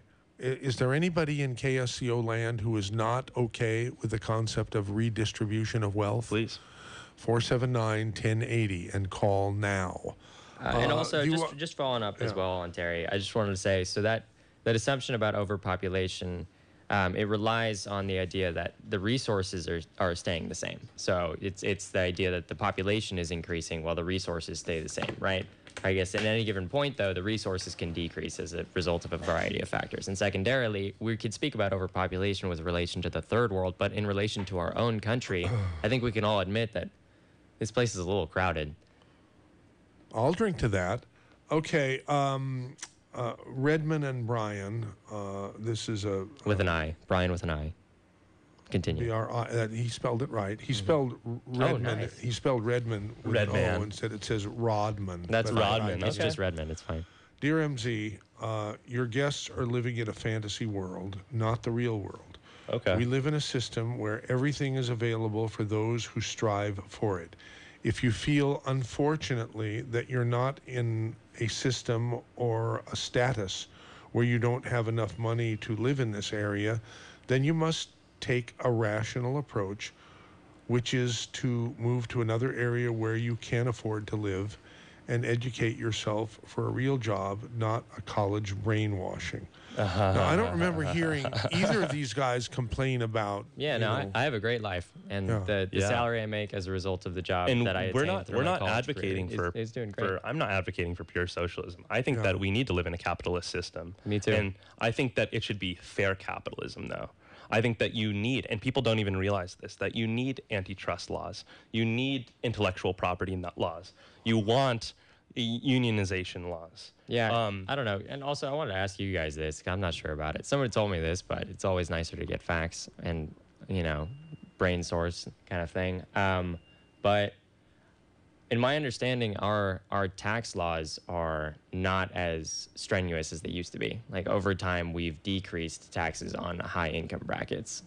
Do you guys know much about that? Absolutely, yeah. And during the Eisenhower era, taxes on the top marginal income, which I think now is $10 million or over. So that marginal tax bracket. So when you make $10 million or over, the $10 millionth dollar and up would be taxed during the Eisenhower era, which is different with inflation. So I don't know the exact number then. It could have been a million or even less. But it was at like 92%. And that generated a ton of revenue to finance schools, to pay for nice roads, to regulate industry, to make sure our air is clean, to make sure that the water stays clean. Just in general, that provided an influx of money that really only burdened a small population of society. You and I and MZ, who I'm actually not sure about, maybe he falls into that top marginal bracket, but wouldn't be impacted by it. and 99% of Americans wouldn't. But it would generate a lot of revenue in a time when we have a pretty serious national debt. I disagree, and the reason is because I think people will manage their. If someone really is making more than $10 million a year, they'll expense it out so that they're not. Totally. So that they don't. Well, then, see what I'm saying? I mean, yeah, totally. You're right, and so that's why you go after two other things, right? You go after you enact a stricter estate tax, and you enact a greater capital gains tax. So those are two ways where you can charge people who are making an exuberant amount of money, right? When they're finding ways to manipulate the system to make sure that their money stays pretty much untaxed over time. Capital gains is an effective way to do that. Yeah, I feel like there's a general fear in this country if we tax those super duper wealthy people. I mean, America has a massive proportion of the richest people on the planet. And a lot of those people live right here. Well, yeah, that's true. But the fear, that's true too. The fear itself, I believe, is that they'll leave. I think that's a big fear for a lot of people. So whether or not they will, I don't know. Well, a lot of those people are at least give lip service to the being higher tax. They said themselves. Yeah. A lot of them are left-wing people. Yeah. Totally. Yeah. You know. And so it's very interesting. They'd still be rich. Yes, but the way the system is now, like Bill Gates and Warren Buffett, they pledge to give most or all of their money away. Yeah. Through the foundation system. Totally. that operates now. Yeah. Okay. And wow, the phone lines are jammed. We better get to the phone lines here. So. Let's put Mike on first. Mike, you're on the, Mike in Santa Cruz, you're on the air. Good morning, Mike. Morning, Mike. Yes. Hey, you guys. Good show. Hey, yeah, MC, I have three things I want to talk about, and I'll make them really quick because I know you got a lot of we other sure people. do, Mike. Yeah. Okay, MC, I think you should go into comedy. Forget about singing. They got this thing that Fred Reese, I saw Fred Reese 2 nights ago down at the booth. Mike, I wanted to stay on topic here, so let's go to Art and Big Sur. Art, you're on the air. Sorry, Mike. Hello, Michael. Yeah, you're on the air. On the air again. Yeah, hi. So, with regards to the question, is someone in your audience opposed to the notion of redistribution of wealth? I'd have to count myself among those who would. And I think I would start my argument in kind of a conceptual way by saying, or asking the question, posing the question, where does wealth come from, and from where does it arise? Well, it comes from largely the general transactions that are made day in and day out through our economy, the consumption of goods, the consumption of services, and the production as well. And one person's dollar is another person's income. Exactly. It arises from a volitional exchange of goods or services. Okay, so that's where wealth comes from. Yeah. So at what point do we try to interpose a distributor or someone with an authority to say that which belongs to two individuals who are part of this free volitional exchange can co-opt or can interfere in that process? I see what you're saying, but I mean, if you take a microcosm, like I don't know, like say Detroit, where you're not having people staying within the community. Well, let's talk. Let's just use Detroit as an example, though. So say we're talking about a place that I don't know. Honestly, I don't know Detroit that well, so don't quote me on this. But I'm just saying that as an example, if there's a lower income community and there aren't those people within that community to redistribute the wealth naturally through their consumption of goods, then how are those people going to flourish? If there is no industry there because it's been exported or whatever, whatever reason, how are they going to maintain their position above the poverty line? And if there's not that distribution of wealth, I don't know. That would be a concern for me. Well, I think that becomes a form of circular reasoning because the attributes you just named there are really arise from errant government policy.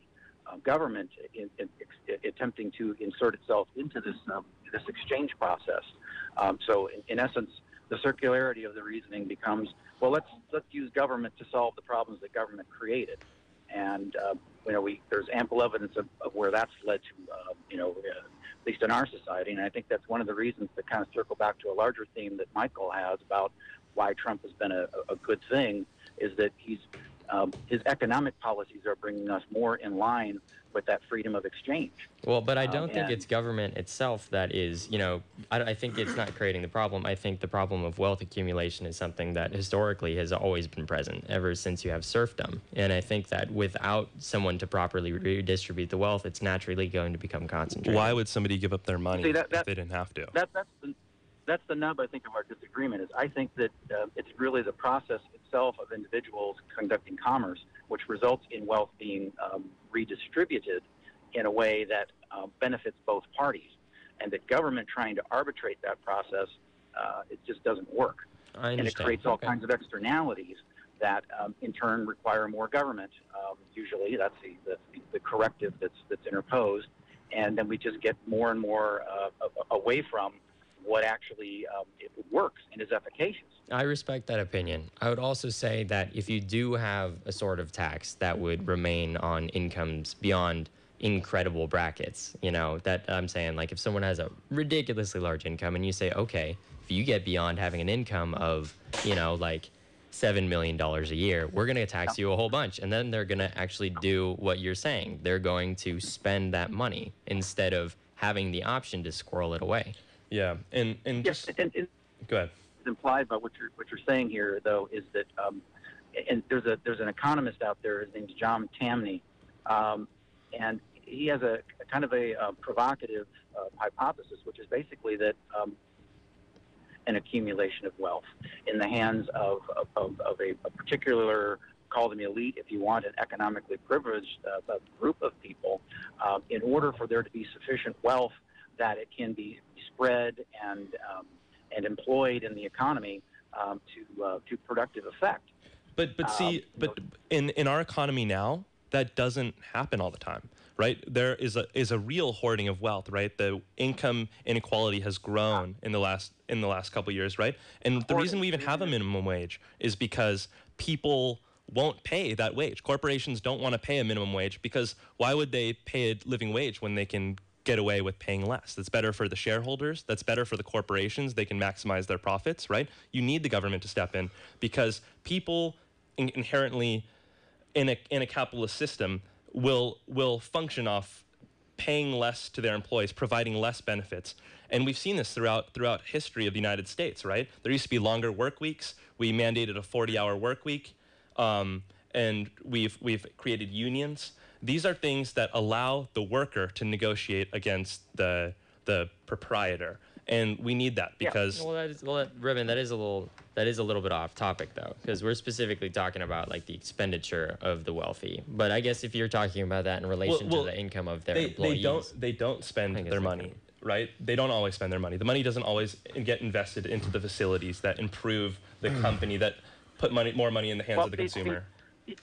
Excess wealth, if you want to define it as such, actually goes into usually financial instruments of some sort, the stock market, into stock buybacks systems, and those actually create a pool of capital that entrepreneurs and innovators can then draw upon to create more and more wealth for the society by means of the transaction mechanism that we talked about earlier. So, and to address just briefly the bit of a sidelight you gave there, of course we need protections at law to protect people from abusing their power, taking advantage of others, and that's by necessity an arbitrary line. But getting back to the whole idea of who it is to redistribute the wealth, there's common sense adages, I think, that go back into our history that suggest that, the government that governs best is the government that governs least. Yeah, I would just, I think, in general, you're talking quite a bit about trickle-down economics, right? Reaganomics. And we've seen, even conservative economists. Trickle-down is kind of a pejorative that's attached to what is otherwise just known as plain economics. It's kind of a rhetorical.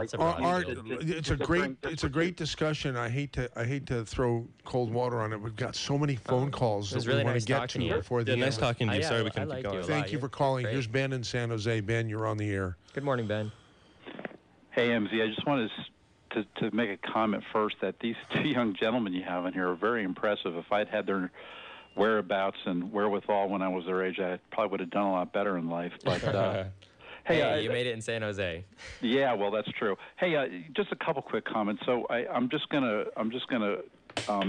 make a comment. Actually, that the late and great Dr. Bill had mentioned about overpopulation before his passing. This was about when the population, I think, was in like a little under 6 billion. One of the things he said, he was trying to make the point that he thinks overpopulation is an exaggerated point, is that at that time, if you had taken everyone in the world and put them in the state of Texas, it would have had about the same population density as Seattle, which is, it's a difficult thing to conceive, but anything Dr. Bill said I pretty much took to heart.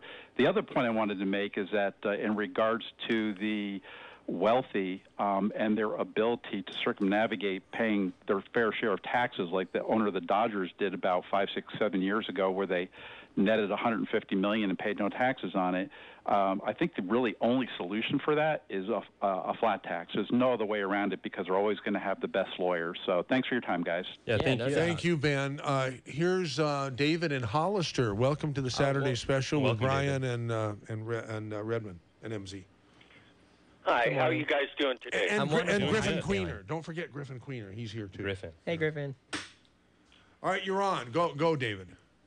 Okay, thank you. Well, look, my comment is I'm 60 years old. I'm retired out of construction. I don't have the education that you guys have, but I am looking at the system here in California, and with Gavin Newsom being the governor, I just think that we're heading for anarchy, and it starts with changing our language, changing college, the way these kids think now. I'm not a Republican and I'm not a Democrat, but I'll tell you, the Democrats are going to get us into anarchy. Let me tell you, if they get a president in there, we're going to be hosed. This country is going to go down the tubes faster than you educated people from college can stop it. Well, so what would be the impetus for the anarchy? What would cause it? What would cause it is if we elect one of these nuts that are a Democrat that want open borders. Now, I heard you say that they don't talk about that. Yes, they do. Yes, I've heard the debates. Yes, they want to open the borders. They don't want to have people come here legally. Let me tell you something what Gavin Newsom did. He signed a bill, 90,000 immigrants get insurance. And here I worked all my life, and so did my wife, and because I'm on my Social Security disability, the amount that I get, my wife does not qualify for any kind of insurance, none whatsoever. So I don't think that's fair that I've lived my life. Either. I think she should definitely have the ability to access insurance. That's extremely important. I paid my. So you're learning some things that you didn't know, Brian, on this show. Yeah, and I would say I'm learning some stuff. I would also say, just in general, I would say, I really respect how much you've worked to retire. Like that is not easy to work that much and to actually form a foundation for yourself to retire. Moreover, not doing it with a college education, I'm sure put you, occasionally at a disadvantage and probably sometimes at an advantage because you had less debt and you had more time to work, which I think is awesome. And I also think, however, that I don't think that everyone just wants to throw open the borders.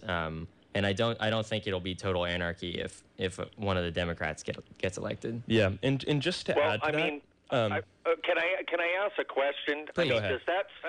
Does that sound in your educated mind? Does that sound reasonable that Bernie Sanders gets on TV and says insurance for everybody, and we're going to have this and we're going to have that? You see what happened is they're trying to put the milk and honey out there.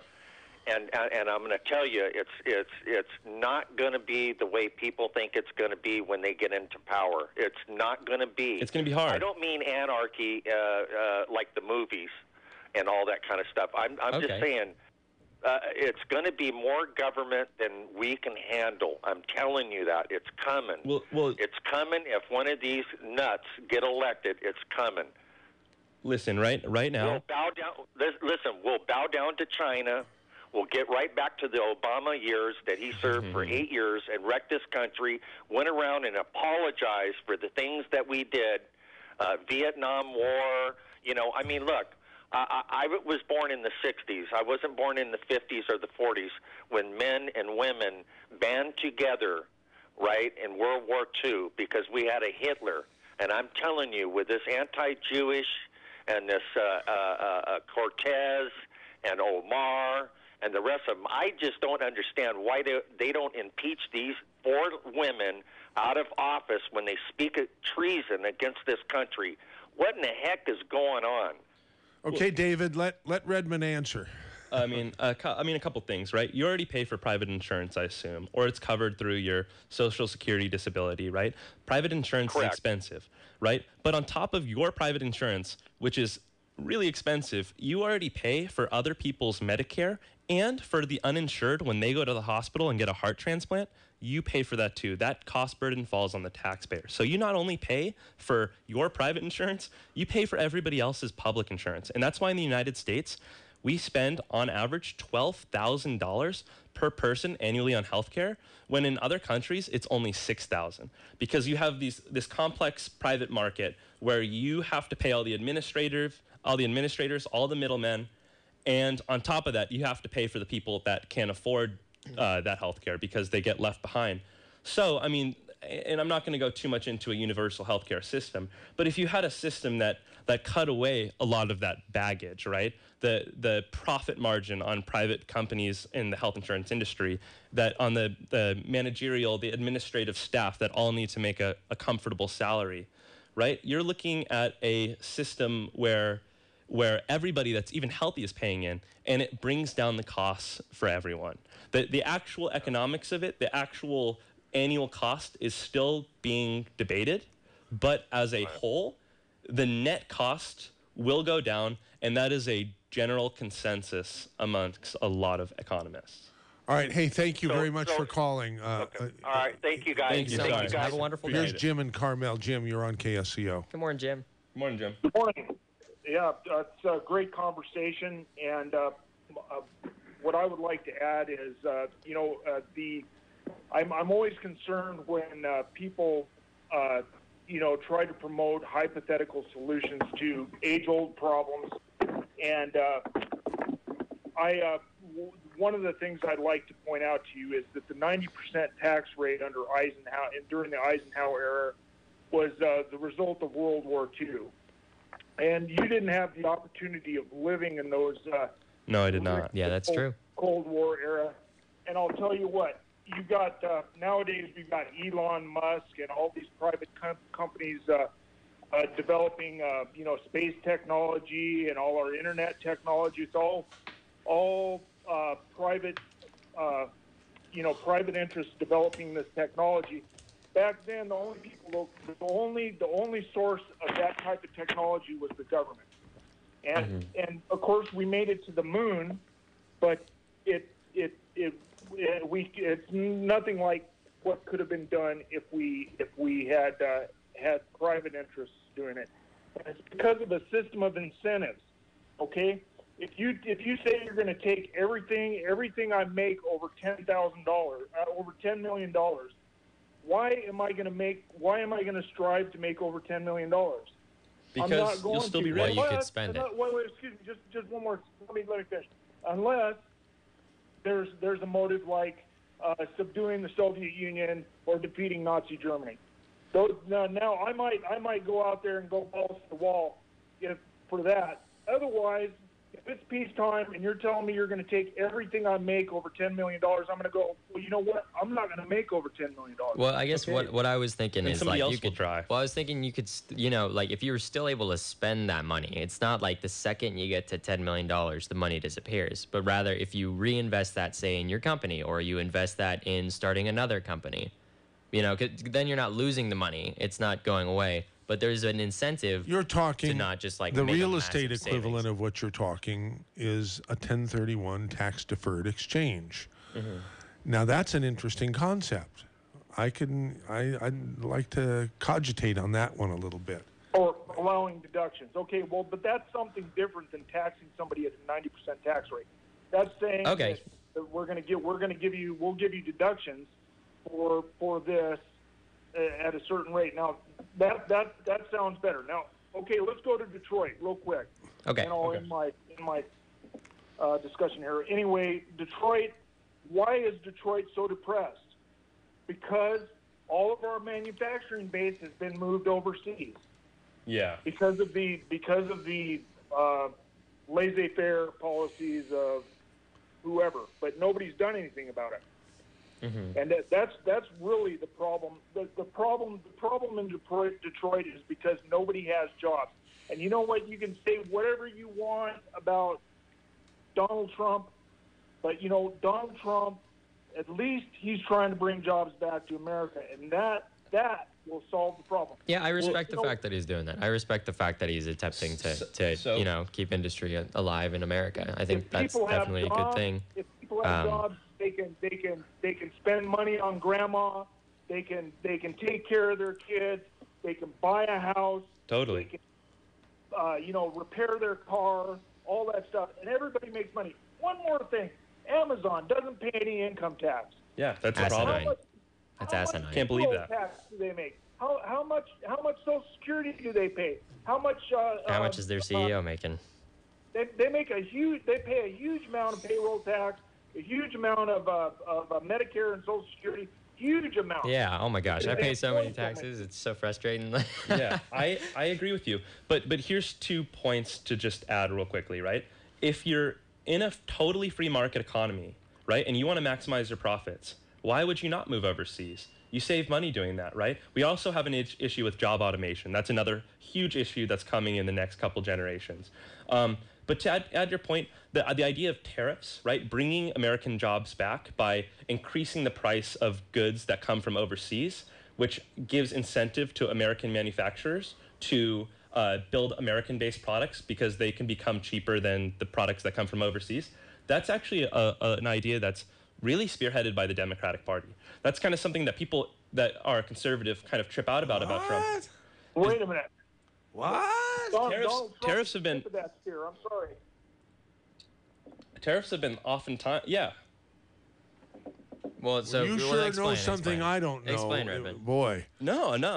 I mean, a lot of Democratic politicians, Elizabeth Warren, a lot of these presidential candidates, right, are advocating for tariffs, right? That increases the competition of the American manufacturing market, right? And that's a good idea. You create jobs that way. I thought they hate Trump because of his tariffs, among many other things. They hate that we're taking aggressive, stances on these trade agreements between countries and trying to attack China unilaterally rather than with an alliance with other countries. But tariffs in general. I mean, we're kind of on a side. We're getting close to the end of the show. I want to thank Jim for his call. Yeah, thanks so much, Jim.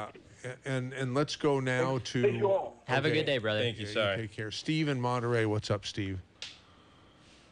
Steve. Good morning, Steve. There's no Steve. So Mike and Steve. SoCal. Well, they're on hold so long. They put the phone down and they go to the get can a glass of water or whatever. Yeah. Mm-hmm. All right, Mike and SoCal, you're on. Same thing with Mike. Oh, okay, goodbye, let's go Mike. to Billy Another Sunshine. Mike. Billy Got a lot of Sunshine, Mikes. you're on the air. Hey, Billy. Get ready to have your mind blown. We keep talking about do the redistribution. Oh, by the way, you're doing a great job, young Thank man. you. We talk about the redistribution of wealth. Well, why don't we talk about the original distribution of wealth? That's where capitalism fools you. As you pointed out, the tax laws changed radically during Reagan's time. And in fact, when the CEO class was being taxed at 60, 70, 90%, it didn't pay them to steal the productivity of the worker. They shared the worker. They made 40 times what the worker made. But as soon as the tax law changed so that they could keep all that extra money, they took that extra money. So it's the original distribution of wealth that needs to be discussed. The fact that the workers created all this great productivity, but the CEO class stole it. Yeah, it Agreed. flies up to the top. Yeah. Mm-hmm. No, 100%. Well, Billy, thank you for changing the direction of the conversation. Yeah. Well, we got to keep honest. Capitalism fools us with the way they get us to talk. It cheats us into becoming greedy people. Right. I love it. Thank you, Billy. Okay, Robert in Monterey, you're on the air on KSCO. Robert. Robert. Okay, Lucas in Soledad, you're on the air on KSCO. Yeah, it's kind of interesting to listen to all of this, considering the fact that propaganda, I'm listening to people talk about propaganda when the left, Democrats, are creating propaganda. Both sides are creating propaganda. What's that? Both sides are creating propaganda. No, the Democrats are creating it, and you know it. Okay? Well, yeah, they do, but I think the right does as well. Great. It's ads, You're doing, just so you know, you're doing great. If you want to get hired from CNN or MSNBC, you're doing great. Oh, well, you don't know how I look, though. I got a face for the radio. Yeah, I don't know if I'm set out for Fox No, News. I can tell you right now, you're very good. There's no doubt about it. You can really spin anything that you're talking about. But I'm going to tell you something right now. The bottom line is that if you were a wealthy man and you tried to start a business, okay, you would appreciate the tax cut, okay? Yeah, Because definitely.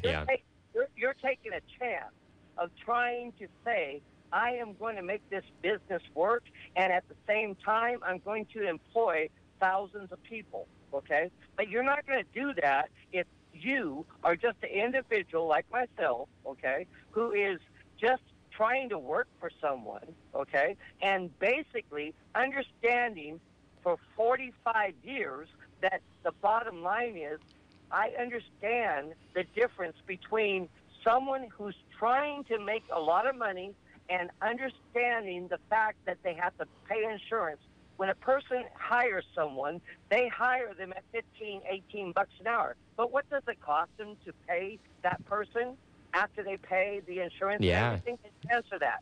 Can you answer that? Yeah, no, it's extremely hard. I mean, I can't obviously answer it in in a specific scenario, but just in terms of my life specifically, I remember I was talking to my boss about it, and I was like, "Hey, doctor, is there like a good reason to employ us? Like, do you guys get like tax breaks for employing us?" And he gives a big old laugh and he goes, "No, you guys are expensive." And yeah, I think that reflects a larger proportion of it. It's okay, we got to move on. Thank you, Lucas. Here's Dan in San Jose. Dan, you're on. Hi, I want to know if Barack Obama's purchase of a $15 million house on the beach affects your guest's opinion of the climate crisis or Barack Obama, because in 10 years he shouldn't have a house there with the rising tides, right? Oh, dang. Well, yeah, that's super expensive. That's more money than I'll ever see. Yeah, I mean, it's definitely a concern. The projected sea level rise is between 2 and 6 feet by 2100. And so, yeah, you're absolutely right. It's probably not the best place to buy a house.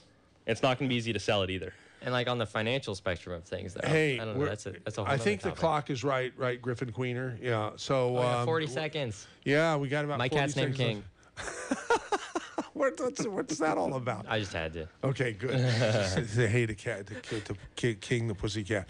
Hey, guys, I had a great time. Hope you'll come back. Hey, we'd love to come back. Yeah. So we only scratched the surface. In fact, not even that at all. But totally. What the heck? So see you next week. Now, is this the That's All, folks? No, it's still not. I thought we were getting the right That's All, folks. I thought we were last week. What happened? Beautiful day. Have a beautiful day. Hey, have a beautiful day. Hey, have a beautiful day. Hey, have a beautiful day. Hey, have a beautiful day. Hey, have a beautiful day. Hey, have a beautiful day. Hey, have a beautiful day. Hey, have a beautiful day. Hey, have a beautiful day. Hey, have a beautiful day.